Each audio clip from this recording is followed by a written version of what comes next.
Estamos começando mais um podcast aqui na Chapados Veadeiros. Meu nome é Elis Leone e hoje a gente está aqui com o Fábio Cristiano. Obrigada por aceitar nosso convite. Eu que agradeço. Eu sou o Marcelo, estamos começando aí mais um podcast. Valeu aí, Fabião, tamo junto. Valeu, galera. Valeu, galera da Chapada. Valeu, galera que tá assistindo. Fabião, a gente tá ligado, a gente já trocou outras ideias aí, a gente viu que tem um universo aí, né, velho? A gente não é skate, né, velho? A parada é muito mais ampla em todos os sentidos. E a gente queria trocar uma ideia sobre essas coisas aí, assim, tipo, tu te apresentar da forma aí que tu mostrar essa outra parte aí, que tu queira. O microfone tá aberto aí pra gente poder conhecer toda essa amplitude aí do teu. Tá, vamos fazer uma introdução. Eu me chamo Fábio Cristiano, eu tenho 46 anos, eu ando de skate há mais ou menos 35 anos. Eu sou de São Paulo, eu vivo em São Paulo, entre São Paulo e Goiás. Nos últimos 10 anos eu tenho vindo bastante para Goiás. Eu vim para Goiás para conhecer um filho de um amigo meu e acabei ficando e conhecendo outras pessoas aqui. Então eu tenho uma família em Goiás também, como se fosse uma família. E o skate é o foco principal da minha vida. Então a gente vai falar mais de skate hoje.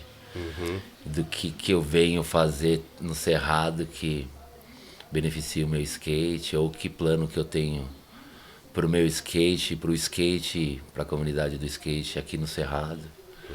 Mais ou menos ligado a isso, a nossa conversa hoje. E sobre toda a parte mística que tem por trás do meu skate, que está diretamente ligado ao Cerrado. Então, eu queria agradecer vocês e desejar boa sorte também no podcast de vocês. Valeu demais aí. Obrigada. É bom participar das coisas quando elas estão tomando forma, porque, na minha opinião, quando a gente é, assim, vanguarda, a gente não fica esperando os outros fazerem. A gente toma iniciativa e sempre sai alguma coisa inusitada, nova. E é bom fazer parte do que é novo, sempre. O importante é tentar, né? Importante é tentar até acertar. Então, como que você veio parar aqui na Chapada? Foi pra conhecer esse filho do amigo e aí você veio pra ficar quanto tempo e aí acabou ficando quanto tempo? Foi assim, eu cheguei aqui, foi 2012 que ele nasceu, eu acho. Não me lembro direito. Era o Irá, filho do meu amigo Macarrão. E quando eu cheguei aqui, ele era um recém-nascido. E a gente veio pra cá, a gente tava em Brasília em um grupo filmando um vídeo de skate chamado Universos. E tinha alguma coisa sobre geometria sagrada nesse vídeo. E aí esse meu amigo, como ele tava cuidando do filho recém-nascido, a gente foi pra uma cachoeira, ele não pôde ir junto, mas ele falou, na volta, passa na casa de um amigo meu, que é um artista, ele é especialista em geometria sagrada. E a gente foi pra cachoeira, na volta eu lembrei do nada, porque quase que a gente perdeu a entrada, ele falou que tinha um muro escrito o amor. Aí eu olhei na estrada assim na volta, depois daquele rolê de cachoeira que você volta destruída. Eu falei, olha o lugar, aí os caras, vamos parar aqui. Aí os caras, não, vamos embora, todo mundo cansado. Eu falei, não, por favor, vamos parar aqui. A gente parou na casa desse artista. E quando a gente chegou lá, era um ser, assim, um artista de geometria sagrada, mas que as obras de arte dele... Eu que já tinha ido em vários museus, eu falei assim, tem alguma coisa muito valiosa aqui. E ele começou a falar. Isso já foi uma das coisas que já me deixou preso aqui, no Cerrado. Que eu comecei a ver que tipo, aqui tinha muita pessoa que já tinha se isolado da vida dentro da sociedade, assim, ou das grandes cidades. Fugido do sistema. E já estavam desenvolvendo seus próprios projetos. E esse era um artista fora do normal. Alberto Frioli, chama ele. O Alberto. E ele é meu amigo até hoje. Tu viu? Ele tem um cavalo, né? Também, É, né? o Aquilon chama, a obra de arte que chama o cavalo dele é o Aquilon. Foi feito para ser colocado no aeroporto de Congonhas. Mas aí ele se recolheu e recolheu todas as obras dele. Entrou num programa espiritual dele lá. Daqui a pouco ele vai aparecer de novo, então tem muita novidade pra É ele. ele que tá fazendo um sincronário, uma parada. Muito cristal. Com umas pedras, assim. É segredo ainda? Tem um monte de coisa que eles trabalham que é segredo. Então, tá. aí quando foi assim que começou a minha chegada em Goiás. Aí a partir daí foram aparecendo outros, e aí eu comecei a visitar eles, e através deles eu conheci outros. E nunca mais parei de vir por conta dessas amizades mais maduras, assim. Como eu era acostumado com amizade de skate, daquelas que... Ah, eu te conheço na cidade, aí depois eu vou pra outra cidade, aí eu te conheço na cidade. Aí falou assim, ah, você lembra de mim? De que cidade mesmo que eu lembro de você? Tanta gente a gente conhece. E Goiás foi um dos lugares que eu cheguei que parece que me acalmou um pouco. Você já tinha esse pezinho na espiritualidade ou aqui que você foi meio que... Não, desde pequeno eu já tinha algumas questões com com autodesenvolvimento. E aí eu sempre estava num constante busca para que minha vida se transformasse em alguma coisa mais desse lado. Aí foi aumentando a velocidade das coisas no mundo e eu fui me aproximando mesmo dessa realidade que eu já vibrava e a boa parte dela aconteceu aqui mesmo. Então é o que eu quero trazer do skate pra cá, é isso. A pivetada dos outros lugares que não conhecem esse tipo de ambiente, para eles criarem uma relação melhor com a natureza, né? E o Cerrado tem essa memória antiga, eles podem fazer esse tipo de ligação já de uma maneira mais avançada. Sim. Acho que também é até um caminho massa, porque o skate já é uma maneira, falo aqui em todo lugar, talvez, dos jovens, crianças, não, às vezes uma fuga, né? E não, sei lá, ir num caminho errado, porque a sociedade botou ele numa posição prejudicial. Eu acho que também ligar a esse lance da espiritualidade também pode ser algo Sim, a mais pra salvar, né? Tipo, com certeza. um caminho mental, assim. O skate ele já é uma ferramenta de inclusão social, que a gente chama. Porque o jovem que não tem, que é esquisito, né? Porque as pessoas nesse mundo, os que têm, os que não têm, eles não conseguem entender, né? Eu ouvi dizer uma vez que tipo o não ter tá ligado mais ao feminino e o ter tá ligado mais ao masculino. Então quando você alimenta o ter e o não ter, você tem que alimentar igual os dois. E existe esse desequilíbrio aqui, né? Sim. E o skate como ferramenta de inclusão social faz essa solda. Unifica muito bem tudo isso daí. E outra coisa que acontece é que, como existe essa solda dentro dessa comunidade do skate, o ambiente do skate ele é altamente rápido, dinâmico, está sempre acontecendo coisa que as pessoas ainda não estão vivendo nos outros esportes, nem nos outros estilos de vida. Tipo o que você fala? Tipo essa parte de ONG, essa parte social e até mesmo essa parte tecnológica, porque se você parar para pensar, há 20 anos atrás a gente gravava skate com as filmadoras que as pessoas só gravavam filme de aniversário, quem tinha. E a gente gravava skate e gravava de fita para fita, enviava para os outros estados. E quando a gente chegava nos outros estados, os caras sabiam quem a gente era e desenvolvia o skate deles também. Irado. Então, tipo, isso já era a internet. Então a gente já vivia a internet antes de ter a internet. Eu sempre falo isso. E agora, esse link das ONGs, tendo acampamentos onde os jovens podem vir, ficar nas suas barracas, aprender a fazer fogo, aprender como se virar no meio de um lugar, saber identificar o que é uma medicina dentro da floresta, o que é um alimento que ele pode comer, o que não, como se comportar num ambiente mais natural, já é uma conexão espiritual que eles vão ter acesso, que o skate vai permitir. Isso é o meu que eu tenho visualizado para esse ano. Trazer o primeiro grupo assim de menor de 14 anos. Eu virei profissional com 14 anos de idade. Eu era uma criança. E não tinha ninguém, assim, meus patrocinadores, os dois primeiros eram japoneses, então eles sempre eram um super coach, assim, técnico mesmo. Eles me ajudavam emocionalmente, porque é uma criança. Então a criança, por mais que ele seja... Hoje em dia as crianças são bem diferentes daquela época, mas eu já era uma criança daquelas, de hoje. Então... Eu acho que o contato com a natureza, para os skatistas, já vai ser um restart com a parte espiritual deles. Massa. Fora as outras coisas que a gente vai continuar falando. Sim. Uma ligação também. Esporte já é algo que, né? Que já une, que já traz saúde, que já visualiza uma atividade regenerativa, né? Bota a nossa mente presente ali, né? Sim, traz você pro agora. E como que Quando você ganhou o seu primeiro skate? Quem que te deu o seu primeiro skate? Como que você ganhou essa interessante. visibilidade? Tá, o primeiro skate eu ganhei. Eu não ganhei. A primeira vez que eu subi num skate foi voltando da escola. Tinha um amigo meu que tava do outro lado da rua, eu subi em cima do skate dele. Por incrível que pareça, eu subi e girei umas 8 vezes, assim. Nunca tinha subido. Aí eu já fiquei fascinada.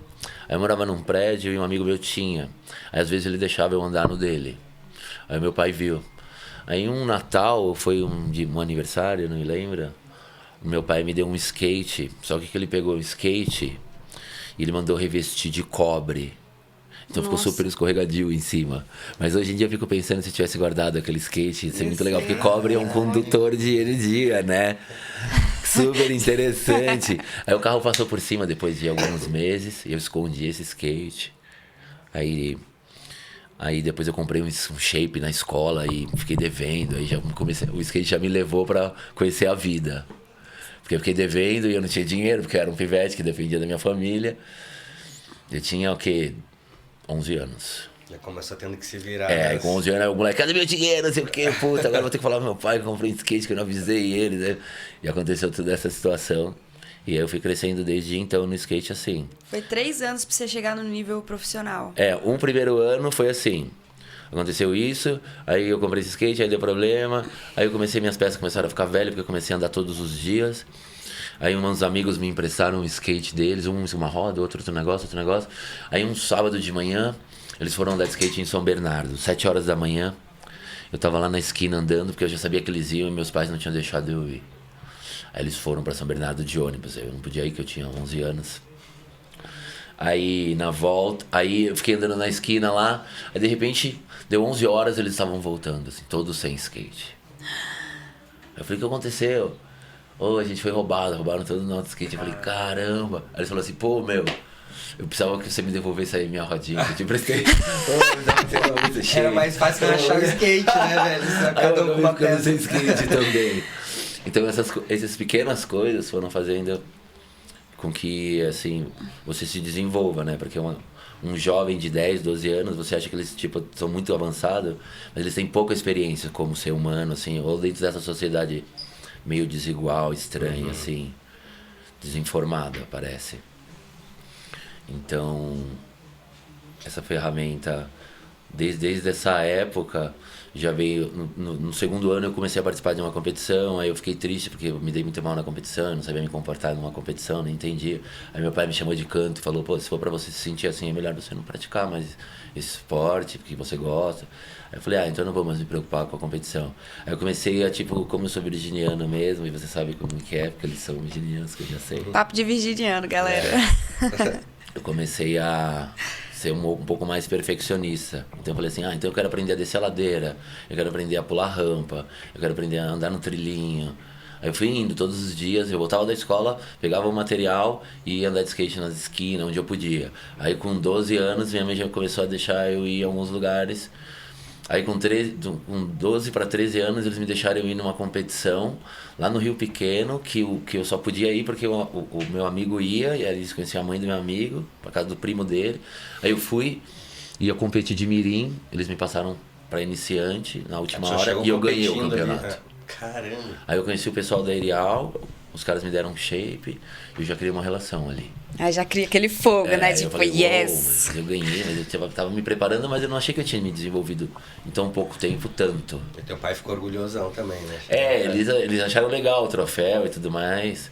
Tem umas histórias com esses troféus aí também que eu quebrei todos, depois de uma época. Porque tem tudo isso na cabeça de... Os surtos coletivos que os surtos, que depois das idades, porque são 30 anos andando de skate. Mudou muita coisa em muda de 10 em 10 anos, né? tudo muda, né? Então essa primeira fase foi assim. Aí a partir daí eu criei uma relação com esse skatista chamado Marcelo Barneiro, que mora em Floripa, que é um artista super conceituado hoje, que pinta prédio. E ele foi me apoiando assim, aí eu encontrei com eles depois num mês, eles me deram outro shape. Aí eles me chamaram no final de semana pra ir passar o final de semana com eles. Aí eu fui numa loja, eles montaram meu primeiro skate novo. Eu já tava com 13 anos. Me levaram numa primeira demo. Aí eu fui fazer uma apresentação. Eu já tava com um nível de amador, que eu ia nos lugares e eu já andava de um jeito que os outros não andavam. Já se destacava, né? Aí com skate novo, então. Aí eu conheci uns outros de outros bairros que também estavam no mesmo nível. Que era o Reco, que também hoje em dia trabalha dentro das empresas de skate e faz com que vários atletas sejam renomados por conta dessa vivência que ele viveu. Ele foi mais pro campo dos estudos e eu insisti mais no campo do tipo de profissionalismo do esporte mesmo. Porque pra mim era uma fuga o skate, não era um lugar de demonstração, né? Então eu tinha espontaneidade natural mesmo. Mas eu não gostava de me demonstrar muito. Fazia o que você gostava de fazer. É. E para virar profissional no meio disso, como é que foi isso? Aí dos 13 para 14 anos eu participei de 2 circuitos, no interior com umas 8 etapas e um em São Paulo, o maior que tinha, com algumas etapas, e eu ganhei os 2 circuitos. Aí no outro ano eu queria participar de novo, os caras falaram, não tem como, você não vai participar. No outro ano eu já tinha 14 anos. Mas por que não podia participar? Porque eu já tinha ganhado os 2 circuitos e no outro ano o ideal era, mas eu só tinha 14 anos. Então podia passar de nível? Aí eu passei de nível, aí eu já fui direto pro profissional. Aí com 14 anos, a primeira competição, segundo lugar. Você competia com gente de que idade, assim? Pra cima de 18, 21, 24. Mas antes disso, eu tive um episódio que era o episódio de ter o meu primeiro patrocinador, que durou 1 ano e meio. E eu comecei a ser cobrado por eles de algumas coisas que eu achei estranho. Que eu era uma criança, mas eu tinha um negócio, eu era meio arisco, eu já não gostava muito dessas coisas dos outros se meterem muito na minha vida. E eu tinha 12 anos, 13 anos, eu não conseguia, desmanchar o acordo com eles. Eu fiquei muito pouco tempo. Né? Aí meu pai teve que entrar, porque eu já queria ir andar com outra galera do interior de São Paulo, que tinha mais ou menos a minha idade, uns mais avançados. Aí eles fizeram essa transferência, aí eu fui para essa outra marca e lá eles me passaram para profissional, que é a Sessions. O primeiro patrocinador foi uma marca chamada Aerial, a segunda foi Sessions. O primeiro era uma família de português, que eram dono de uma confecção chamada Aerial, que tinham peça de roupa. E eles tinham uma loja também chamada Hammerhead no centro da República, no centro de São Paulo. Aí tinha patrocínio Aerial, Hammerhead, aí eles tinham conectado, como eles tinham a loja, eles tinham uma conexão de roda, aí tinha um patrocínio de roda da Mosca, e eles tinham conexão de shape Super Fan. Então eu andava com a camiseta Aerial, Super Fan, né? E eu já não tava mais gostando disso. Cheio de logo. Eles eram muito fortes. Então imagina, naquela época, 30 e poucos anos atrás, a gente já fazia o que os caras estão fazendo hoje. Eles te descobriram através das competições? Dessa competição que eles foram fazer uma demonstração e eu tava competindo. Aí eles gostaram de mim porque eu era um pivete que trocava ideia. Sociável, pá. E essas grandes marcas, o que sobrou disso? Não sobrou quase nenhuma, né? Assim, dessas... As marcas, elas duram 15, 20 anos, dependendo do tipo de investimento que elas fazem, né? Os últimos 13 anos eu andei para Nike e aí eu vi como que é uma multinacional. Porque depois de uma Copa do Mundo, de umas Olimpíadas e de outra Copa do Mundo, eles tiveram que fazer a empresa ficar sadia de novo. Uma transição econômica. E uma empresa de médio porte, pequeno médio porte, não tem essa visão. Porque não tem profissional tão alto assim. Para chegar e dar essa percepção. Falar, vocês vão ter uma queda daqui 2 anos, é melhor você... Ou fazer um investimento certeiro, ou enxugar a empresa para trazer saúde para a empresa. E aí, então as empresas vão durando, elas começam a ganhar muito dinheiro na década de 90. Aí vem o plano Collor e quebra tudo.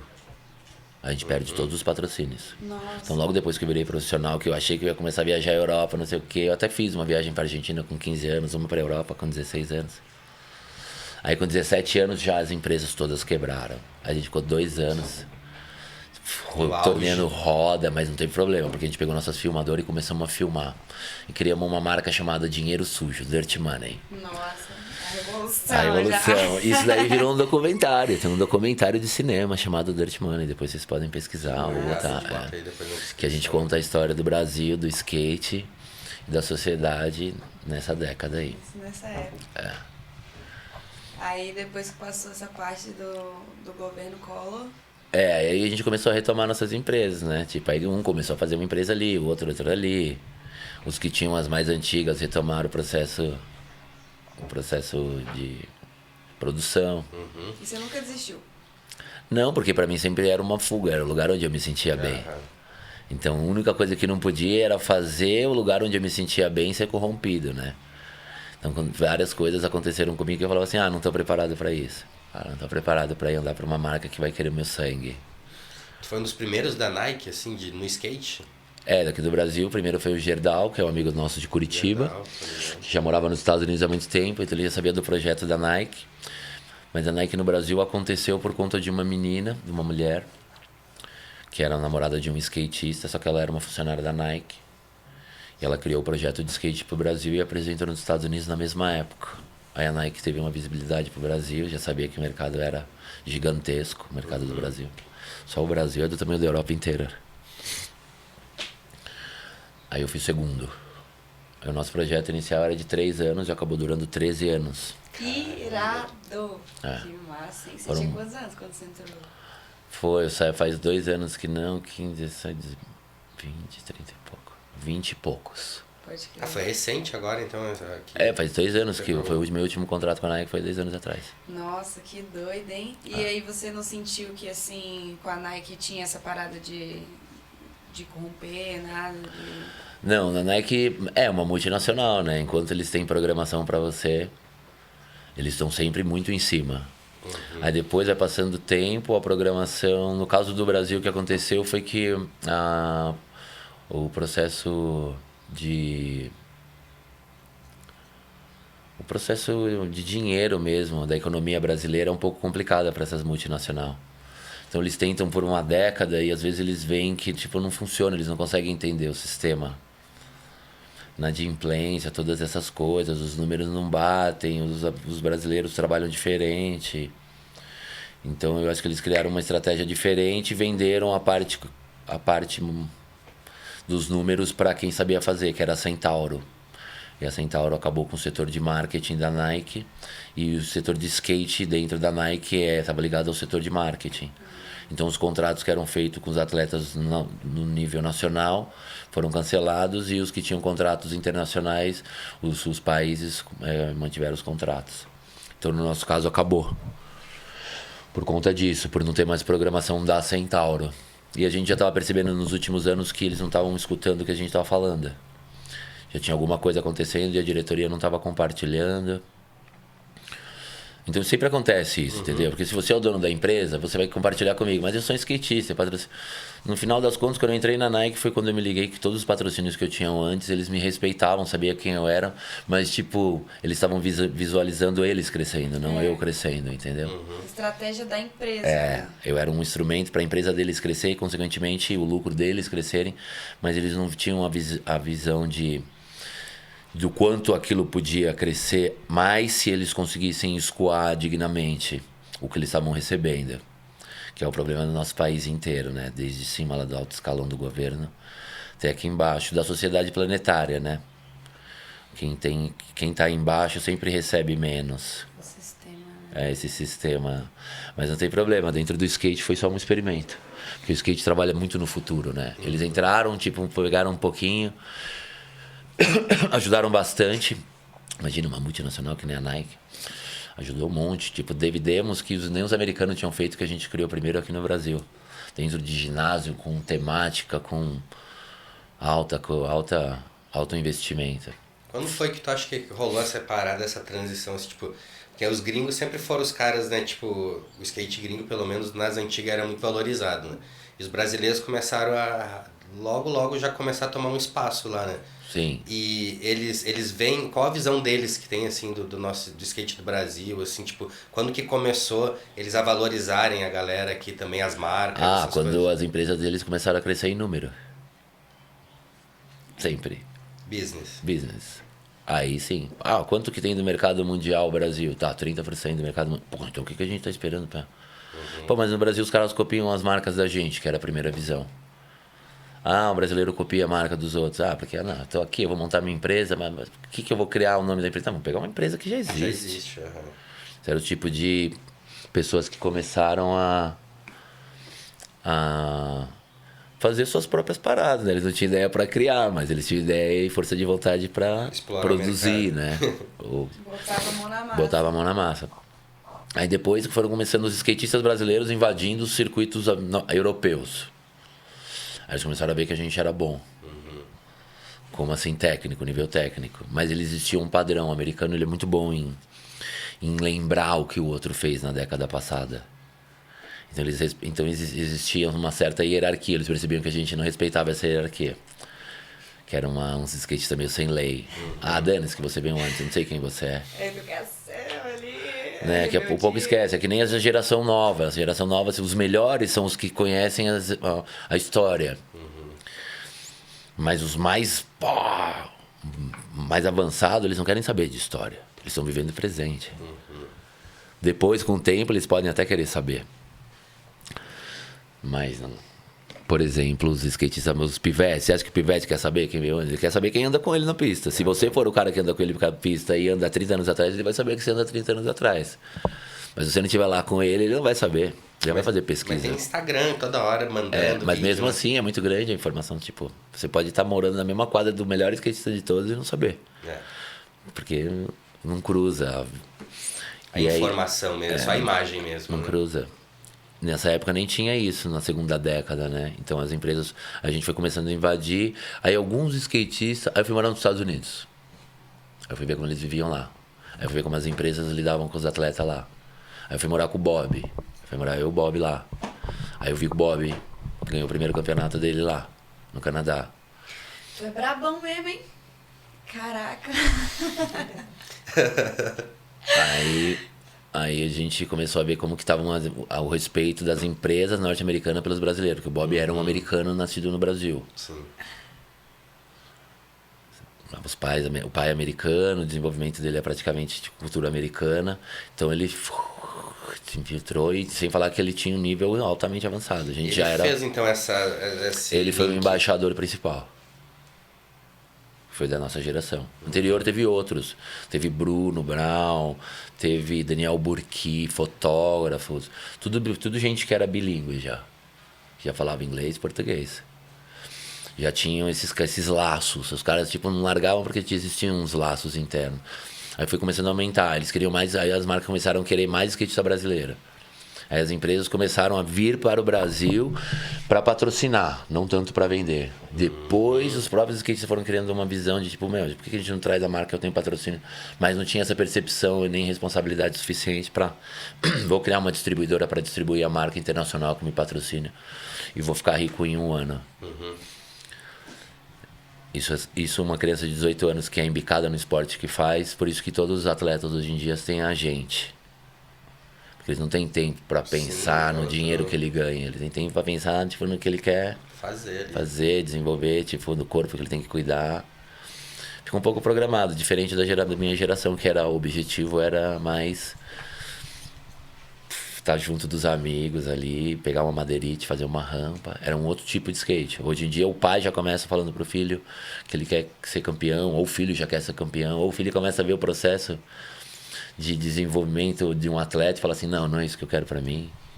E hoje em dia deve ter um monte de pais que eram skatistas que tem aquela sede do skate ainda dentro dele, que vê que hoje em dia é uma parada que tá dando bom, assim, né? Sim. E deve querer incentivar mais do que na nossa época, assim, né? Não, naquela época tinha o Cristiano Mateus, que quando a gente tinha, 13 anos, ele já tinha uma pista dele. Todo mundo ia andar, que era a Ultra Skate Park. Então, tudo que os caras fazem hoje em dia, a gente já fazia 30 anos atrás. No mesmo nível. Só que agora não. E agora, tipo, por exemplo, o Pedro Barros. Ele era um pivetinho, o pai dele, tipo, foi o chefe do skate dele. Proporcionou tudo. Hoje você vai na pista.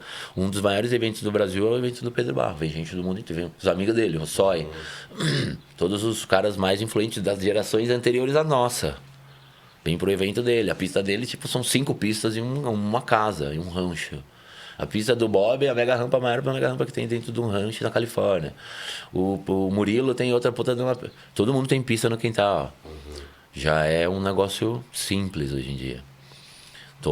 Ou as marcas têm o que eles chamam training facility. Para você treinar com showroom.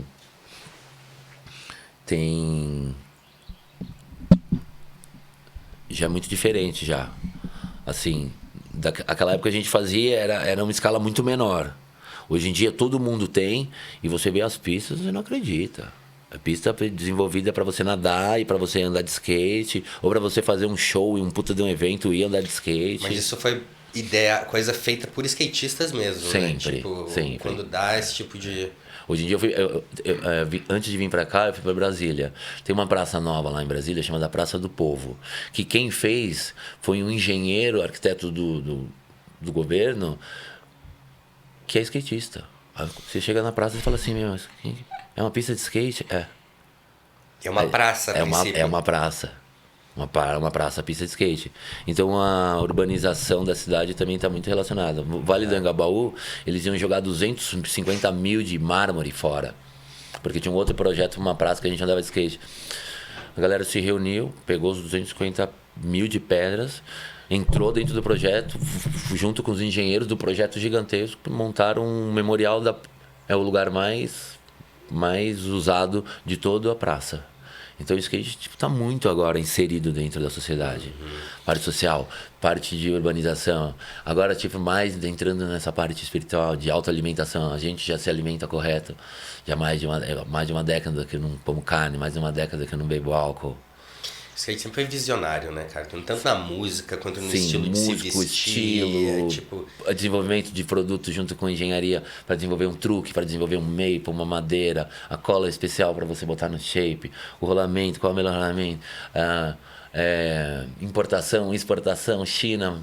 A gente já foi para a China, a gente desenvolve produto na China, já vai para os Estados Unidos, vai para a África, ONG social na África. É o mundo inteiro, é uma rede mundial e com gente assim altamente avançada. E principalmente esses pequenos que estão chegando. Dentro da ONG você já vê que alguns de 12, 13 anos já tem sensibilidade para finanças, já tem sensibilidade para número. O outro já está mais preocupado com as meninas altamente engajadas, assim, os grupos fechadíssimos. Acho que o acesso, né? Esse negócio de rede, de rede, tipo, tudo instantâneo. Os eventos assim surgindo de uma hora para outra. Como é para tu essa adaptação aí? Tu pegou de boa, assim? Ou tu acha que sente algum choque de antes de ter essa coisa da comunicação ser mais... dinâmica? Até mais underground, assim. O cara tinha que meio que ir atrás da parada. E hoje em dia tá tudo bem, né? Assim, tipo... Sim. E às vezes até o fluxo é maior do que o que a gente pode até mesmo absorver. Né? Com certeza é diferente. Antes era numa escala, é o que eu falei, antes era numa escala bem menor. Hoje em dia, para você conseguir lidar com tudo isso daí, tirar proveito, você precisa ter, no mínimo, uma disciplina. Ou uma maturidade. E skatista vem muito desse negócio das famílias desfeitas, né? Tipo, o cara que é revoltado, o outro que veio da periferia, ou outro que tem muito dinheiro que vê que os outros não têm, ele é revoltado porque ele tem muito e não pode fazer nada. Tem dentro dessa sociedade, tem tudo quanto é tipo de gente. E tudo quanto é tipo de... Dentro da própria comunidade do skate, tudo quanto é tipo de tribo, você pode imaginar. Tá muito ligado. Skate está dentro do grafite, skate está dentro do hip hop, skate está dentro da música em geral, está dentro da arte. Então tem skatista artista, tem skatista músico, tem skatista... Cada um foi para um campo, assim. Tem os que estão mais pro lado espiritual mesmo, tipo, do negócio já de se corrigir na parte de ter mais energia. Eu que levo mais a galera para esse canto aí. E tem uma galera já que tá despertando para isso no meio do skate, assim, muito. Tipo, muita gente? Muito. É mesmo? E essa nova geração tem vários que já chegam com a programação assim de não, eu não gosto de beber refrigerante, não posso comer açúcar, não sei o que, não como refinado. Meu corpo não tem dor. Você não come refinado, seu corpo não tem dor. Imagina, você toma uma pancada hoje, amanhã você não tem dor no corpo. Todo mundo quer isso. Eu tenho 46 anos e os caras não acreditam que eu ando de skate 46 anos do jeito que eu ando. E eu nem comecei a usar as ferramentas que eu tenho. Porque você se distancia muito do que está acontecendo agora e aquela realidade do agora some da sua realidade. Então meio que você volta um pouco. Fica temporal a coisa. Então eu não estranhei ir lá para frente, porque eu tenho acesso lá na frente. Mas o ideal é você estar sempre se aproximando da galera que tá tipo dando maior gás. Quem tá aplicando mais energia é a galera nova. Eles aplicam energia sem saber. Como se fosse um projeto, quando você é novo, você injeta energia sem saber. Aí os que estão mais pra frente vêm, tipo, volta pra falar assim, o que você tá fazendo é isso. Tá ligado? Presta atenção. Em contrapartida você tá ali, não, vamos aí, tio Cabelo, bora descer com o irmão. Fala, lógico, vamos aí. Aí vem os outros que veem os amigos assim, falam assim, pô, você não tem patrocínio, eu vou patrocinar você. eu vou botar você na minha marca. Eu não sei o que é, fala pro cara, não, se ele não for, eu não vou. Os caras, então, aumenta o contrato dele, bota o contrato dele junto. Acontece coisas assim que você... Collab também dentro do skate. E agora todas as marcas de carro, que os skatistas são influência agora também, né? Tem todo esse negócio do número da internet, você também tem a parte perigosa. De você começar a acreditar muito nos números e não sei o quê, e achar que você é alguma coisa porque todo mundo te conhece. E é o treino que a gente está ensinando agora do Kung Fu, que é essa outra parte que eu queria falar, que eu comecei a receber uns treinamentos para essa época, para começar a aprender a lidar de novo com bastante gente. Teve uma fase no skate há uns 10 anos atrás, no meio do contrato da Nike pro final, eu já estava começando a perceber que aquilo tudo era demais para mim. Sim. E eu não tinha nenhum tipo de interesse em influenciar aquele mecanismo que já andava por si só. Demais em que sentido, assim? Demais, assim... eu já não ia conseguir reverter um quadro que já estava em andamento. Porque desde o começo, por exemplo, assim, no começo, eu tinha um patrocinador, eu falava, eu quero fazer as coisas assim, assim, assim. Até dá para fazer, beleza. Agora eu quero fazer as coisas assim, assim. Assim já não dá mais para fazer. Por quê? Porque precisa mais de dinheiro, precisa de mais programação, precisa de mais espaço, mais... Aí você chega numa empresa, uma multinacional, você fala assim, eu quero fazer assim. Aí eles falam assim, não dá. Eles falam assim, por que não dá? É bloqueado ali na... Não, porque não tem programação para isso. Pá, mas tudo bem. Então vamos programar para outro ano, beleza. Não, não dá. Por que não dá? Porque a gente tem uma outra programação para daqui 3 anos já. Os caras não querem quebrar o formato deles. Aí você fala assim, pô, mas a gente podia gastar menos nisso e fazer isso. Não, mas tem um padrão. Aí você começa a falar assim, desisto. Não, não vai dar. Eles me levaram onde dava para me levar. Eu cresci o máximo que dava para crescer aqui. E agora eu percebo que... Eu já comecei a visualizar isso. Eu já comecei a visualizar que eu precisava treinar, desapegar. Para que aquilo que era sagrado para mim não perdesse o valor. Sim, senão não faz sentido, né? Senão não faria sentido. Aquela criança que já era... Que tinha aquele fogo de... eu quero fazer isso, quero... Do nada... Vira uma pessoa engessada que não pode fazer, exatamente. Não pode despertar os exatamente. Projetos, os planos, a semente é como se ela perdesse o potencial dela de crescer. Joga água no foguete. Eu falei assim, não, vou continuar o meu caminho. Porque eu sempre tive essa percepção de estar à frente do tempo. Falei assim, não tem problema, eles não estão vendo o negócio que vai acontecer. Só que não tem problema, eles não estão vendo. E eles não vão confiar numa pessoa que eles não confiam. Ninguém confia em ninguém nesse mundo. Eles não estão nem abertos a confiar. O meu dinheiro confia no seu dinheiro, entendeu? O seu dinheiro confia no meu dinheiro? Vamos ver, eu quero ver se o seu dinheiro confia. Chegou nesse nível. Aí eu comecei a vir pra cá, me desenvolver, ficar sozinho sem precisar das coisas que o mundo e o sistema falava pra mim que eu precisava. Eu fui desapegando, e chegou um momento que eu já não precisava mais de nada. Eu já estava pronto para esse treinamento. E eu quis compartilhar ele com meus amigos. É um treinamento de Kung Fu, mas é um Kung Fu para a nova era, que aumenta o seu campo, a sua capacidade de expansão eletrogravitacional magnética. Que é como se o seu corpo não acabasse mais aqui. Ele já é maior. Então, seus pensamentos, eles entram através desse campo. E as suas emoções saem e entram. Então, a gente... esse treinador, esse ser especial que eu tenho como amigo,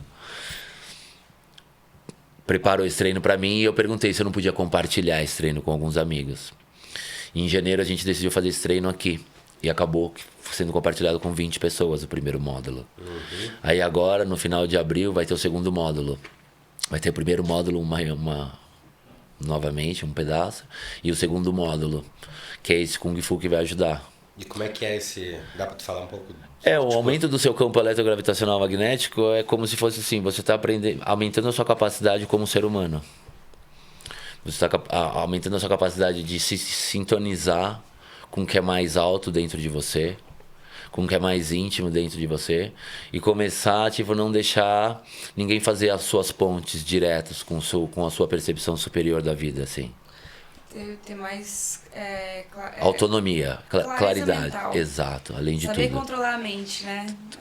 Saber não ser afetado pelos pensamentos que a mente gera. Porque ela é autônoma, né? Ela é inata, ela não depende da gente, né? Então, tem o despertar da consciência E a partir do momento que você desperta a consciência, você tipo, tá num campo tão expandido que a sua mente começa a entrar em conflito com a sua consciência. Que a sua mente ela é como se fosse linear. E a sua consciência ela já começa a ter traços verticais, multidimensionais, assim, tipo, de realidade. Você fala assim, então você pode conflitar. Então você aumentando o seu campo eletrogravitacional magnético, aquelas forças que rodeiam o seu corpo começam a ter menos influência. Porque você começa a aprender a tirar elas na hora que elas não são mais necessárias. Ou botar para perto quando você quer que elas te auxiliem. Pensamentos, emoções. E tudo isso é baseado na era ômega que a gente tá vivendo, que é a meditação em movimento. Antes era yin, os monges do Tibete meditavam parado, alcançavam iluminação parado. E agora a meditação é em movimento. Então aqui a gente está meditando, como? Respirando, ou tentando se movimentar ao mínimo. O ideal é que você faça exercício diário, se alimente corretamente, porque a sua alimentação também é uma forma de comunicação. Você está se comunicando com o que você está se alimentando. Você está se alimentando com veneno. Botando pra dentro de você, né? Exatamente. É o que te gera a vida ali. Né? Aí você bota um negócio esquisito, você vai pensar esquisito, você vai sentir esquisito. E com essa capacidade eletrogravitacional magnética expandida, as próprias forças fazem com que você respeite mais a vida. É como se fosse assim, a vida deixa ela surfar, assiste. Eu não sei se você é um tipo de virginiano padrão, né? Mas geralmente o virginiano ele é muito autocrítico. Você acha que depois que você conseguiu, se você acessou essa informação, você conseguiu lidar também com essa parte, caso você tenha bastante essa parte? Eu gosto de sabe o que eu gosto de fazer? Eu gosto de prestar atenção nos mínimos detalhes em mim. Não que eu veja os mínimos detalhes em você. Então, estar sozinho comigo mesmo é um prazer para mim. Quanto mais sozinho eu fico, mais eu tenho coisa para fazer comigo mesmo. Então, o externo sempre foi alguma coisa que é secundário para mim. O mais importante é como eu estou me sentindo. Então, durante o desenvolvimento da minha adolescência, o mais difícil foi isso. Porque eu estava sempre me sentindo mal. Por isso que eu bebia. Por isso que eu estava sempre buscando andar de skate, pular umas maior coisa, me suicidar de qualquer coisa, sabe? Descer uns maiores corrimão. Porque era alguma coisa assim que eu não tinha descoberto ainda. Equilíbrio, né? Que tudo aquilo que eu estava comendo me fazia mal. Que tudo aquilo que eu estava almejando estava numa proporção, tipo, sem noção. Sim. Eu estava me afetando com as coisas da vida. Fui começando a ficar um pouco desgostoso e o ser humano tem isso. Quando ele se sente que ele não é útil, ele começa, tipo, a se martirizar. Ele começa a falar que ele é vítima. Ou ele começa, tipo, ou até se mutilar mesmo, sabe? Deixar de comer, falar que não precisa mais daquilo. Eu tava sempre atento nisso. Por mais que eu tava aqui sem precisar de nada, eu tava num lugar onde tinha comida, onde eu podia pegar na árvore. Eu tava sozinho, mas eu tava, tipo, dentro de concentração pedindo pra ter força, pra passar por aquele período. Porque não foi uma brincadeira. A vida não é uma brincadeira. Ela pode até parecer em um certo momento. Mas ou uma hora, ou a vida te mostra quem você é, e você vai ter que saber quem você é, ou você mesmo vai querer saber quem você é desde o começo. Eu sou desse tipo de virginiano, que desde o começo eu quero saber o que eu sou. Sim. Eu perguntava pra minha mãe, por que eu tô vivo e não tô ligado na tomada? Aí ela falava, fica quieto, menino. Porque você fica me perguntando isso. Tudo aí, você parece um alienígena. Aí eu já né? falava pra ela, eu já falava pra mim mesmo, não posso confiar nessa mulher. Então imagina que tipo de consciência era que já me apurrinhava. Aí aconteceu bem isso. Eu vim pra cá e me preparei assim. E agora esse treinamento chegou e eu vou compartilhar ele com o máximo de gente possível. Porque nesse novo momento da humanidade, o mais importante é que a gente vá entendendo melhor do que se trata a vida. Entendeu? A vida pra mim ela é particular. E do jeito que ela cuida de mim, eu sei que ela cuida de você. Nessa altura da minha vida, eu já sei que ela cuida de você. Então eu não vou estar falando pra você, faz assim que é melhor. Porque eu sei que o que você tá fazendo é de acordo pra sua vida. Um processo. Né? E eu falando aqui pra vocês, é tipo como se fosse vocês falando pra vocês na sua própria vida. Não tem nada de mim aqui. Eu não sou um personagem mais. Até um dia eu achei que eu era um personagem. Até um dia eu achei que eu era a vida. Mas ela é uma coisa à parte que não depende de mim pra ser bonita. Eu preciso tentar fazer com que esse personagem da vida seja a altura do que é a vida, sabe? É assim que eu vejo hoje em dia. Tentando atrapalhar menos o que eu já sou como vida, né? Tipo, esse corpo que é desse mundo, deixar ele ser, que a vida transpareça mais nele, com menos interferência das minhas vontades, Sim. como um personagem. Sim. É meio taoísta isso, pai. Eu já consegui, de tanto tempo praticando e de tantas experiências que eu me forcei a vivenciar e botei em efeito, já me levaram a ter essa visão, entendeu? Para isso, o treino eletrogravitacional magnético. Para que você acione essas suas antenas e receba você mesmo as informações. Porque aí você chegar essa semana e você fala assim, eu parei de tomar café. O cara fala, caramba, eu parei também. Bom, mas por que você parou? Sei lá, veio na minha cabeça. Você recebeu um comando. Tudo na vida é inteligente. Tudo é tecnologia. Tudo. O que não é tecnologia? É o que vem antes da tecnologia. Eu acho que hoje em dia eu represento mais o que vem antes da tecnologia do que a própria vida, que é a tecnologia. Então, existe isso daqui no mundo, existe aquilo, existe tudo, porque existe isso. Se eu não achar isso daqui ultra impossível e eu tô vendo que existe, perdi a noção do que é.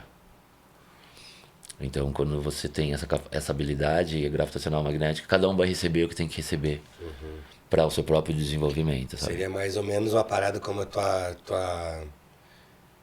teu objetivo de vida da essência, assim, como se desenvolvendo como um ser humano. Eles dizem que depois do ser humano você se transforma em um mutante. A partir do momento quando você vira um mutante, você tem condições de mexer com as forças que movem os mecanismos da vida. Enquanto isso, você não faz nada. É só a vida que te leva e você acha que você está tomando alguma decisão. Mas de repente você está interrompendo uma decisão que aparentemente era ruim, mas era que ia te levar para o lugar bom. Então você está sempre... É até uma parada meio alienígena, se for parar pra pensar, né? Tipo, pensando que são seres que já foram como a gente e que alcançaram um nível mental e de evolução muito maiores, é como se a gente estivesse dando um passinho à frente do geral do nosso planeta aqui, do nosso sistema. Da espécie, né? Sim, é como se fosse a garantia de que os próximos vão pensar assim. Ou tipo, ao meu ver, o projeto do humano na Terra nessa época é como se fosse assim, muitas raças de outros planetas já podem entrar nos corpos humanos como humanos, nascerem como humanos, porque eles já ajustaram a genética durante milhões de anos, descendo e mexendo em vários tipos de sociedades do planeta, com o código deles, mesclando os códigos genéticos. Então a experiência na Terra é meio que baseada nisso. Todo mundo quer vir de fora viver a experiência da alta dualidade. Tipo, do não ter. Porque como se fosse acima em frequências, as consciências elas funcionam em um plano de inteligência onde não existe a dualidade, onde não existe o bom nem o ruim e onde as coisas não existem escassez. Então o grande tchan do projeto na Terra é o problema e o defeito. Eles não querem acabar com o problema e com o defeito, porque é um dos poucos lugares onde você pode viver o problema e o defeito é aqui. E eu acho que também o sentimento, né? As emoções que geram toda essa alquimia que é a vida aqui também. Então, como você fala, os extraterrestres, então, nesse caso, num futuro da vida deles, de agora, se eles degeneram muito, eles vão ser os humanos do futuro. Eles podem entrar num corpo belo, que é um corpo humano, é um corpo belo. Um corpo que tem uma semente que tem um desejo de cura. Que tem um ser humano, ele é um ser que ele se sente feliz quando ele vê outro ser vivo feliz. Tem alguns que não, mas talvez porque ainda não experimentaram isso. Então, eu acho que esse projeto, no final das contas, é um projeto bem sucedido. Por mais que ele tenha botado em risco vários outros planetas por conta desse desenvolvimento bélico. Que não é só na Terra que existe humano e não são todas as espécies do cosmos que são benevolentes. O humano também tem um lado na Terra que não é benevolente. Até porque existem várias raças espaciais dentro de corpos humanos. Mas isso é uma conversa que não tá à frente do tempo do agora. mas já está sendo discutida. A mídia não fala disso. Tipo, existe um julgamento muito grande de quem fala desse tipo de assunto ainda. Ah, mas esse cara tá viajando, tá falando de ideias que não são dessa época. Mas hoje em dia tem uma discussão espacial seríssima, né? A Terra, tipo, participa de programas espaciais. Existem conglomerados de empresas espaciais de mineração. A Terra é um planeta de exploração mineral. O cinturão de asteroide também é explorado por empresas. Lua tem civilização. Lá, né, A Terra tem tecnologia de cura integral. A Terra tem tecnologia espacial avançada. As raças espaciais têm comunicação com os governos da Terra. Tudo isso é realidade. Mas o controle continua, porque o código genético, ele sempre volta para o começo. O código genético humano, ele sempre volta porque ele era inicialmente. Para você fazer um código genético durar 1000 anos, você tem que programar quem usa o código. Então, o controle mental na Terra é o que determina por que o nosso código está assim defeituoso. Por que a gente não tem acesso aos planos sutis? Por que a gente não fala telepaticamente? Por que a gente, com tanto dinheiro no planeta, não resolve a fome no planeta? Que história é essa? E tu acha que existe um grupo na Terra que impede isso de acontecer? Existe um grupo que influencia o consciente coletivo e o consciente coletivo faz com que tudo aconteça. Mas qual que é a razão da gente ficar aqui... Sendo que, assim, beleza, a gente não tá preparado, o ser humano, se a gente avançasse, nosso código genético teria que mudar. Mas qual que é a razão da gente continuar? É a evolução do espírito, você acha? São múltiplas razões, porque não tem uma regra, né? Como a vida é para cada um, você pode estar descendo dentro de um programa onde você vai trazer para a Terra algum equipamento. Aí você já desce dentro de um programa monitorado. Tem várias pessoas que têm clarividência, vê os espíritos, vê os seres, têm informações. Por quê? Porque participam de programas. Outros querem descer para quê? Para estudar, porque descobrem que existe um mundo, que existe esse tipo de vida, que tem tipo plantas, árvores, não sei o quê. E eles vêm, de repente, só para ver e experienciar isso. Outros vêm para viver a experiência, ou uma experiência compulsória, onde você, como tudo é consciência, você mesmo pode criar dentro do seu campo de consciência uma consciência que aprisione a sua consciência. Olha como é complexo isso. Então você pode estar preso dentro do looping da vida. Dizem que a melhor maneira é você se utilizar lembrando que isso é uma experiência passageira. Dentro da experiência passageira, aprender a identificar o que é eterno e o que não é eterno dentro da experiência passageira. E se identificar com o que é eterno. Porque a partir daí, algumas realidades vão se fazer presentes ou se manifestar dentro da sua consciência que vão fazer com que o seu caminho, o seu próximo passo seja dado. Às vezes você está andando do lado de pessoas e vendo realidades que elas não fazem a mínima ideia que existem.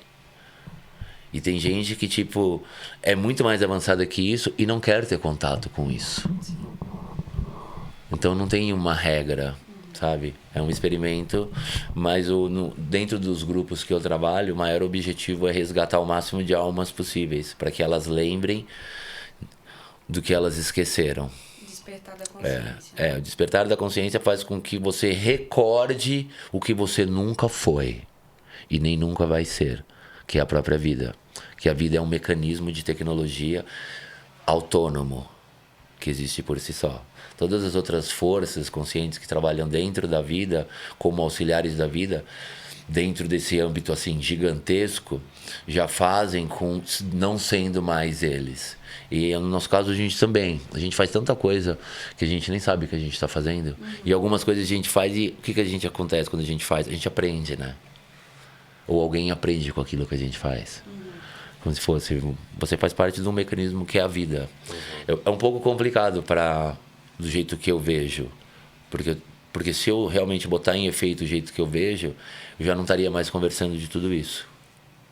Então não existiria necessidade de falar. É como se fosse assim, eu estou caminhando para lá. Dentro de uma natureza. Assim, por mais que eu já saiba que eu não sou a vida, né? Ela é um mecanismo individual e autônomo. Mesmo que eu saia dela, eu vou continuar fazendo parte dela em um nível, mas eu represento muito mais esse silêncio e essa paz. Porque agora é tanta informação que sobreviver é a coisa mais importante. Tipo, se manter como assim, conectado com uma eternidade sua, sabe?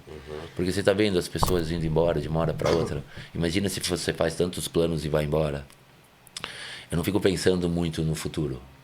Então o meu treino principal é agora, ficar aqui agora. E no agora eu penso assim. Porque no agora onde eu posso ser, de alguma forma atacado, ou de alguma forma perder a noção. Dificilmente perder a noção, entendeu? Mesmo dentro de um programa espacial, onde os caras pegam você e começam a aplicar certos tipos de líquido dentro de você e começam a fazer você assistir realidades virtuais e no segundo momento você pode ser transferido de um corpo para o outro. Tudo isso existe, só que essa sociedade ainda não acessa. Porque a gente ainda está muito nesse negócio do esporte, da música, da arte, que é o caminho mais bonito. Mas até isso, esse controle pegou a posse, entendeu? Porque tudo existe, parece uma competição. Você tem que ser melhor que o outro, você tem que... Dentro do esporte existe isso. Essa sadio é até certo nível, porque incita a competição. Não era mais para ter competição. E eu acho que também esse lance de... É só uma pequena bolha, muito pequenininha, que tem acesso a isso na esfera global, porque eu acho que as pessoas estão muito ocupadas para poder se conectar e entender o que está acontecendo. É tanta coisa para fazer, é tanta coisa para resolver. Sim. Que não dá, eles nem têm tempo. Não consegue sintonizar, porque também a alimentação está muito rude ainda. Eles ainda comem carne. Então, como que alguém que come carne vai conseguir sutilizar o pensamento? O pensamento é sempre muito rudimentar. E é um monte de coisa, né? Porque tem o fluxo de informação, tem as a drogas, alimentação, o álcool, tem a comunicação visual alto de baixa qualidade, toda essa incitação à sexualidade que faz com que os jovens tenham alta tendência à sexualidade, se percam na sexualidade, tenham filho antes do tempo, percam o poder magnético, que é o que traz mais capacidade para o ser humano, né? Porque o ser humano é uma espécie que foi feita para trazer as coisas para ele, não ir atrás das coisas. Aí quando você tem déficit de entendimento sobre a sua sexualidade, geralmente você desperdiça ela e está sempre sem magnetismo, sem força, sem saúde. O que tu ouve, cara, de música, assim? Tu... Meus amigos da música, desde pequeno, todos os tipos de música. Imagina, meus amigos eram pesquisadores de música, Cezinha Lossi, os caras... Mas o que tu gosta? Eu gosto de tudo, hardcore, eu gosto de hip hop, eu gosto de reggae, eu gosto de dub, eu gosto dos hip hop agora de Jamaica, música não para um minuto. Eu não sou o pesquisador, eu uso bastante Spotify, SoundCloud, uso aplicativo, não tenho muito CD, praticamente nada de CD, mas tenho os amigos, tenho muito amigo músico, muito amigo colecionador. É, porque skate, música é sempre muito ligado. E a galera do skate sempre foi uma galera também nesse ponto que pesquisava lá no underground, as paradas mais cabulosas e trazia, né? A galera do skate trouxe muita coisa pro mainstream, né? No final da história, assim. Tudo. Praticamente tudo. Porque a gente ia viajar pra Europa, a gente tinha 16 anos. Meus amigos traziam 3 skate bags só de disco. Chegava aqui, a galera, todo mundo comprava um disco do cara. Vinha os caras de Belo Horizonte, vinha os caras não sei o quê. Os caras, eu preciso ir pra Europa de novo, só o ano que vem. Todos os tipos tinham. E hoje em dia a música... na verdade a música move muito... A gente é som, né? A gente é um som. Cada um tem um som e representa um dom. Então a música tem essa responsabilidade de levar uma mensagem ou um som mais calmo. Até nisso a sociedade mexeu, nas frequências da música que a gente escuta. Eu sou muito amigo do Black Alien, do Gustavo, Ele é um skatista também, viciadíssimo em skate. Eu gosto de tocar bateria. Eu já tive banda quando era pequeno. Ah, é? É. Que massa. Paralelo ao skate. Banda sim, banda de hardcore. Galera se batendo, Som sujo e barulhento. Quando eu morava nos Estados Unidos. Tive aula de bateria. Tenho amigos que têm banda com a família. A própria família, a esposa baixista, né? Uma galera, foram 30 anos, muita amizade. E o que eu considero, sabe o que é muito louco? Que o mais difícil para todo mundo assim que tá escutando é cultivar as amizades. É muito importante cultivar as amizades. E, tipo, é tão fácil você lembrar das pessoas, você ligar, você perguntar como as pessoas estão. E às vezes é uma pessoa de um outro país que tá lá longe, que você fala assim, nunca mais vou encontrar, mas, meu, mantém essa amizade. Porque lá na frente você não sabe o que pode acontecer. E o que é mais importante na trajetória da vida, assim, são realmente o que você constrói com a amizade, sabe? Os relacionamentos, os melhores negócios, tudo só baseado na amizade. Perdeu um pouco isso, né? Mas é o que deve ser mais praticado. Cultivar as amizades. É super difícil cultivar as amizades. Eu tive muita dificuldade de cultivar as amizades, porque eu sempre fui muito introspectivo. E é uma coisa que eu tô aprendendo agora com esses taoístas. Porque quando alguém quer o bem do outro, tá sempre por perto, né? Então a gente tem que buscar mais nessa nova era, praticar mais esse... Tá por perto. Eu poderia ter ficado aqui na montanha, esquecido do skate. Falado, já não é mais pra mim. Mas não, tem um monte de criança que eu posso trocar ideia. Fazer o bem. Um monte que eu posso aprender. Ou eles podem me levar pra milhões de coisas que eu ainda não sei, né? E a fusão dessa parada tá fazendo é algo que pode ir pra sempre, né, cara? Pra sempre, Tipo... não. É totalmente promissor. É o que eu falo para todos os meus amigos. O mais importante no skate são as ações sociais. Porque para quem ainda não conheceu a felicidade, tipo, é importante que tenha alguém que já saiba o que é a felicidade por perto. Apesar de que é uma coisa meio pessoal, né? Também, porque né? tipo, tem pessoas que não conheceram a felicidade ainda. Então, resta a gente fazer companhia para essas pessoas, porque pelo menos elas podem, em você, reconhecer a felicidade um dia. É tão gratificante, né? Quando a gente É tão pode simples. despertar algo Quando alguém bom. se preocupa com você e fala assim, nossa, essa pessoa se preocupa mais comigo, eu nunca vi tanto. Aí você começa a falar assim, nossa. Aí você começa a fazer a mesma coisa com outra pessoa e você começa a falar assim, nossa, que legal. Aí outra... Virou uma bom, né? corrente. É real. E você só recebe o que você dá também. Sem querer fazer pra receber, mas eu acho que a lei do universo é... Mas é tão difícil, né? Porque num mundo assim, onde você tá tão sem energia, né? Onde você tá tipo... Tudo ao seu redor tá funcionando, mas você fala assim... Porque às vezes existe um desinteresse por essa vibração. Porque tá tão rápida a Terra. Eu vejo como se uma sociedade assim... Uma antiga e uma nova tá coabitando o planeta. E o que é novo, assim, jamais discrimina o que é o antigo. Mas o antigo existe uma resistência muito grande para aceitar o que é novo. Os novos são os revolucionários. Então, mas eles já não se revolucionam tanto assim. Eles meio que... Porque é a natureza mesmo, da vida. Os mecanismos agora que estão decidindo as coisas na Terra são muito superiores. A gente tem pouco poder de influenciar isso. A maior coisa que a gente pode fazer é não enlouquecer em meio a tudo isso. Porque aí a gente tem chance de ver o amanhecer. No skate a gente já tá vendo o amanhecer, entendeu? É um amanhecer. Mas o skate agora tá dentro de uma sociedade capitalista em guerra. Que a gente tá tipo numa sociedade capitalista em guerra planetária, independente do país, do presidente. Esses caras não representam nada pra ninguém mais. Ninguém precisa mais de governo. A humanidade não precisa mais de governo. A humanidade vai tipo entrar no nível de consciência que ele fala assim, nossa, na minha quadra quem resolve o meu problema sou eu. E se for 2 quadras para lá, quem resolve é a prefeitura que tá ali. Não tem ninguém lá, eu que vou cuidar da prefeitura. Vai ser assim. Todo mundo vai perceber isso. Então não adianta o que você faz dentro de uma sociedade capitalista decadente. Porque não é que ela decadente, ela está acabando. Esse tipo de mecanismo está sendo substituído, mas a gente não consegue visualizar. Porque a gente está vivendo a revolução agora. Agora, né? é como se fosse um monte de gente falando assim, não vai dar certo. Um monte de gente falando assim, não vai dar certo. Um monte de gente falando, vai precisar. Esse presidente é ruim, esse presidente é ruim, esse presidente... Não é nada disso.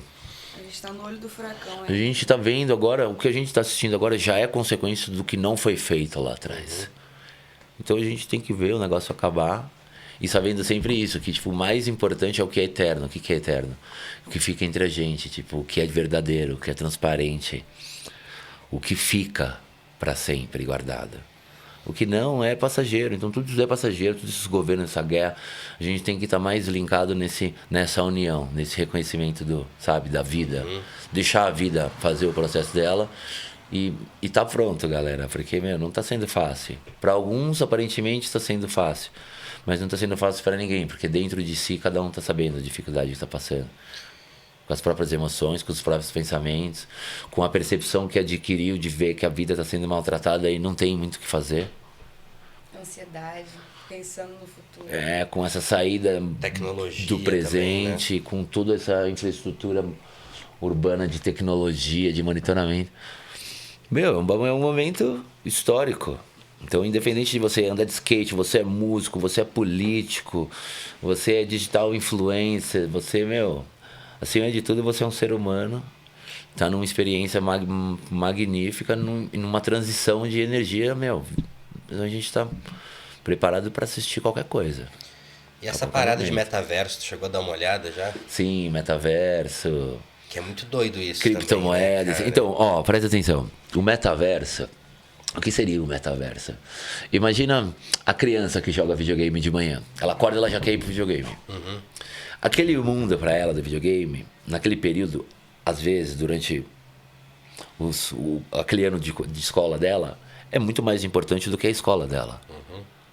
O videogame está inserido muito mais dentro do cérebro dela, da mente dela, do que a realidade verdadeira. O metaverso não deixa de ser isso. Você vai começar a viver certas realidades virtuais que vão se transformar em realidades tão reais quanto a realidade física, que também não deixa de ser o metaverso. Uhum. Porque você está dentro de um computador biológico, vivo, dentro de uma programação em uma esfera viva também, mas que não é eterna. Então não deixa de ser um metaverso. É um universo e ainda existem os diversos.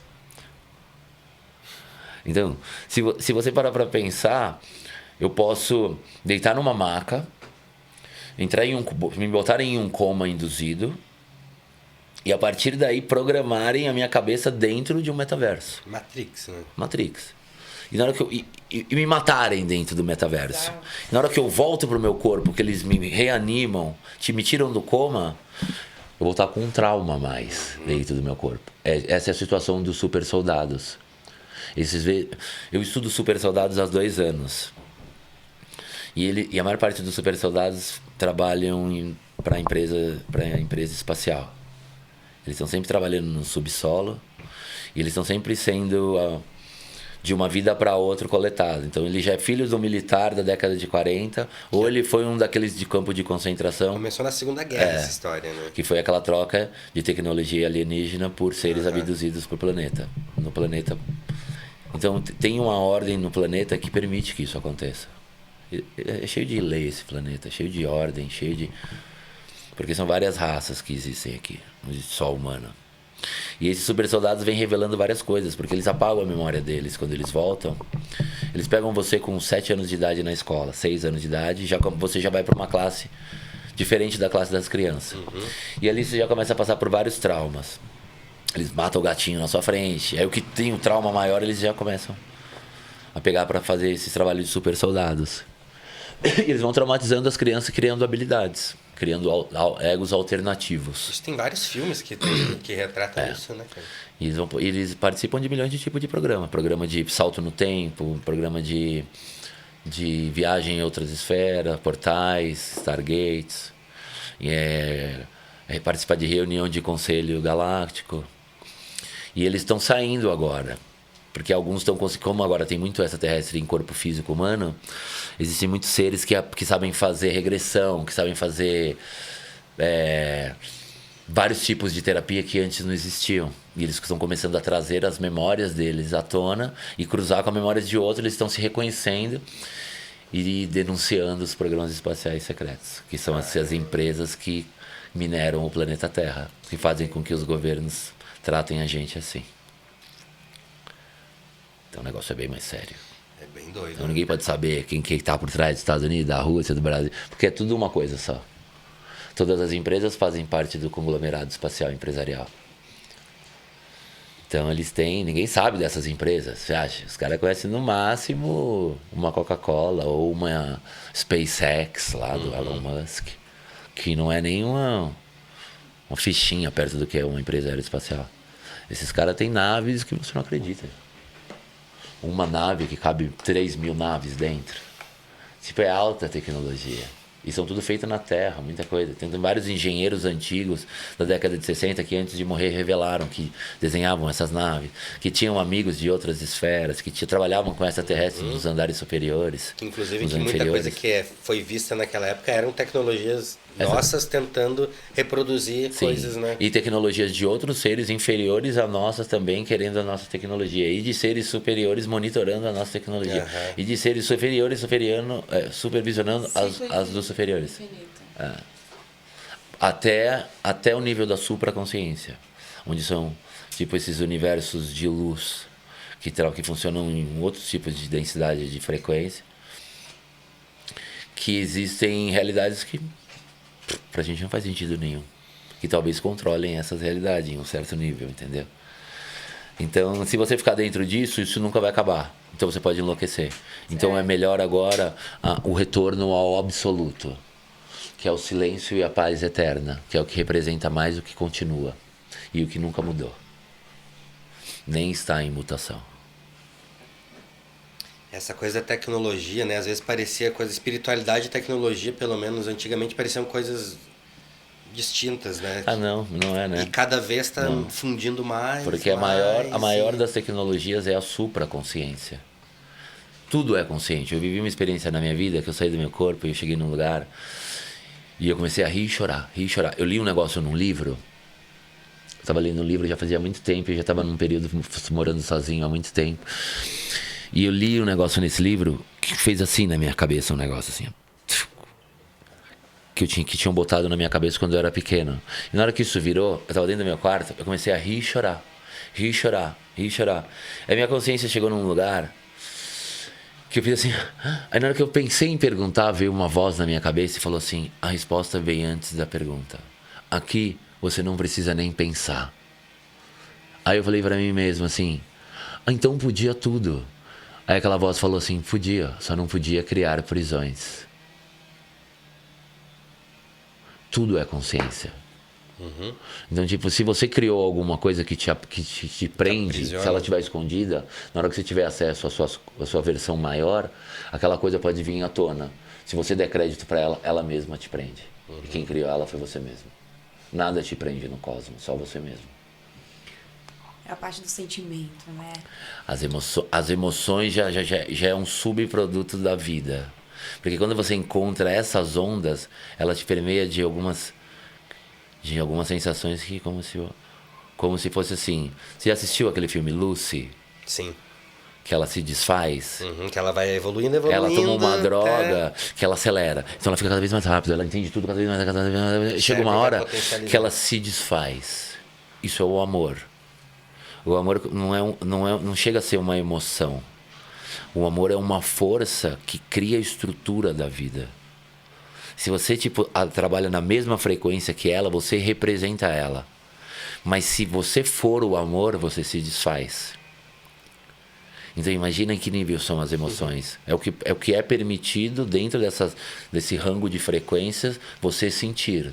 Porque se você sentir alguma coisa superior a esse rango de frequência, nem aqui você se desfaz daqui. O código magnético vira a base.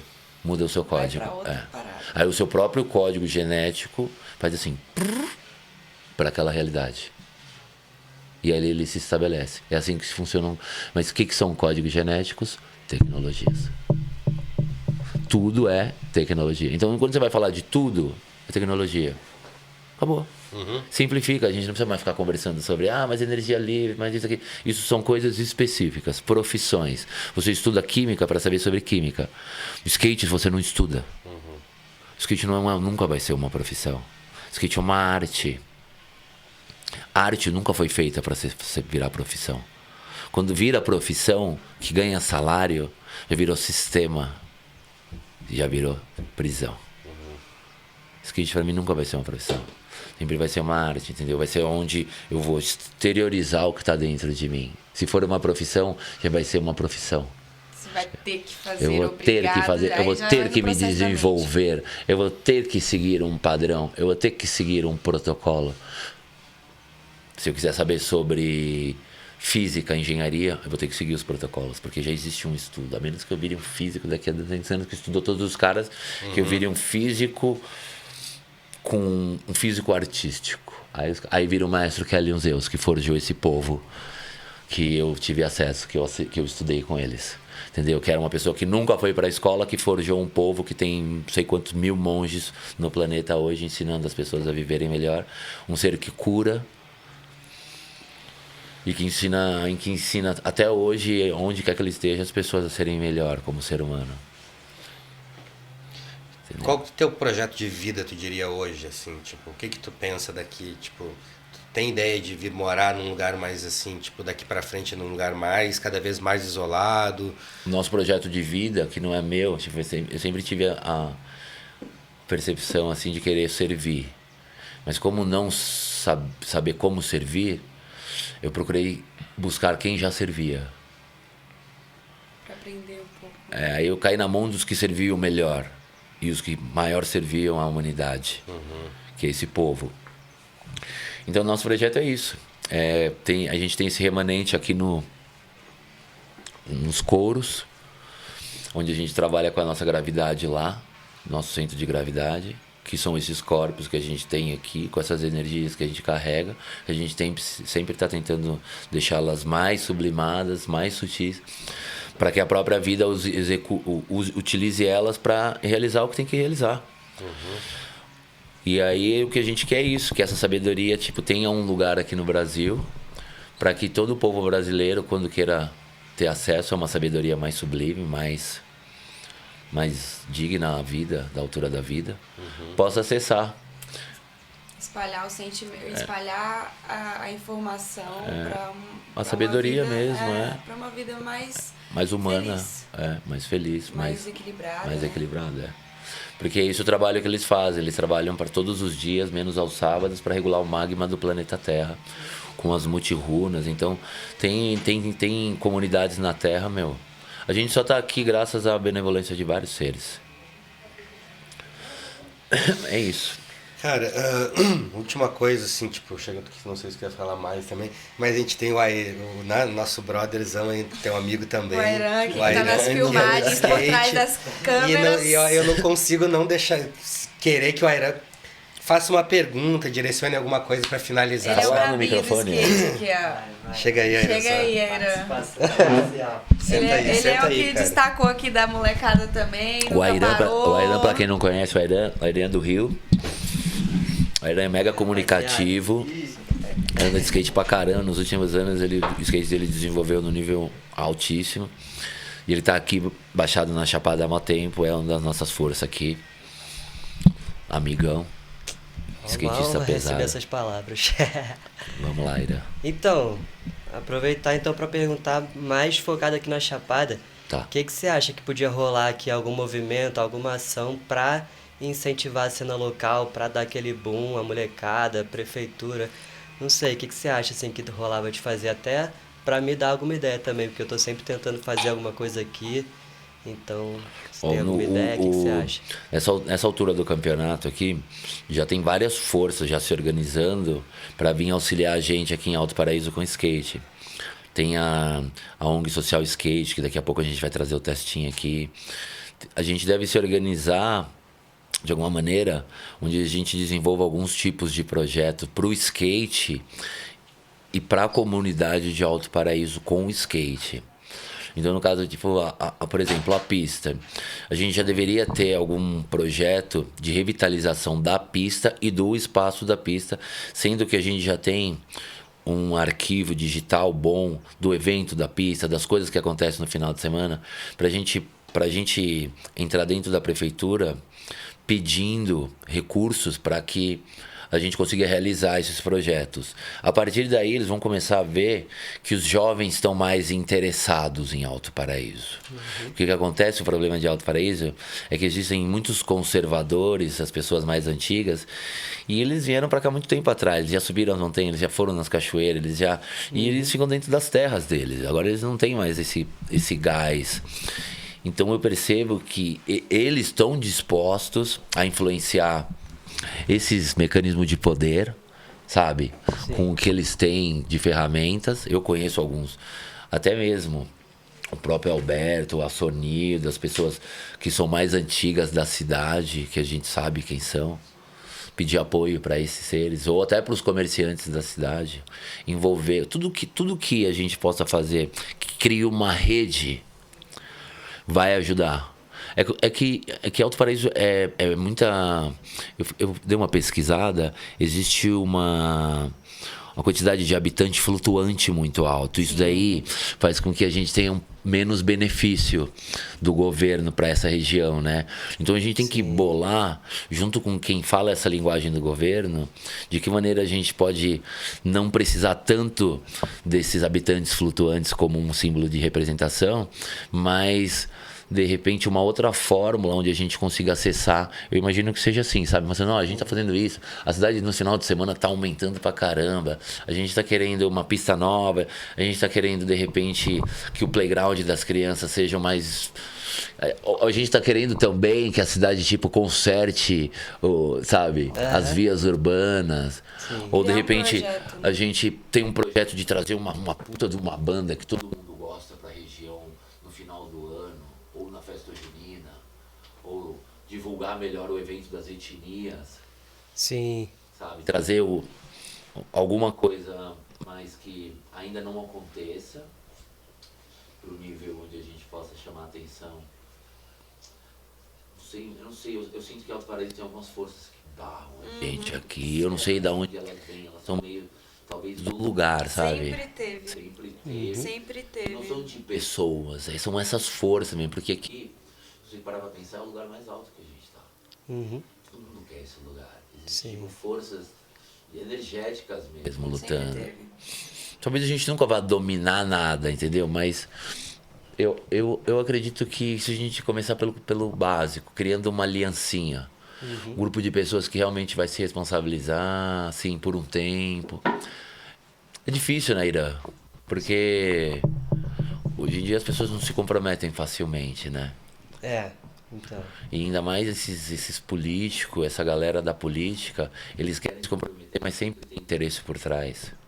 E a gente também tem os nossos interesses por trás, tá vendo? São um jogo de interesse. Eu acho que é fazer o movimento e depois que cria uma forma, aí o governo começa a visualizar quer e participar.